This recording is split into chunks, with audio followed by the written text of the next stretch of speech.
கிளம்பிட்டேன்டா மச்சான், வரேன்டா. நான் மச்சான் ப்ரொபோஸ் பண்ண கிளம்பிட்ட போல. என்னது ப்ரப்போஸ் பண்ண போறேன்? நான் எப்போ உங்ககிட்ட சொன்னேன்? என்ன ஆரஞ்சு கலர் ஷர்ட் போட்டுருந்தா? ஓ, ஆரஞ்சு கலர் சட்டையை போல ப்ரப்போஸ் பண்ண போறாங்கன்னு அர்த்தமா? இந்த சட்டையே எனக்கு வேணாம்டா. ப்ளூ கலர் ஷர்ட் போட்டு போனா ஒரே நேரத்துல வந்து 10 பொண்ணுங்க உனக்கு ப்ரொபோஸ் பண்ணிடும். பெரிய மன்மது குஞ்சு. நான் எப்படா சொன்னேன்? ப்ளூ சட்டை போட்டாவே பிரச்சனை தான் போலயே. என்ன மச்சான் பச்சை கலரு போதும். இப்ப என்ன, இந்த சட்டையும் போடக்கூடாது, அவ்வளவுதானே? போடலடா. இப்போ ஓகேவாடா? அது எப்படி ஓகே ஆகும்?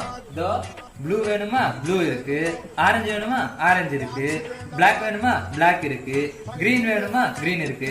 பாடி விட்டுறா, நான் வெளியவே போகல, போய் தூங்குறேன்.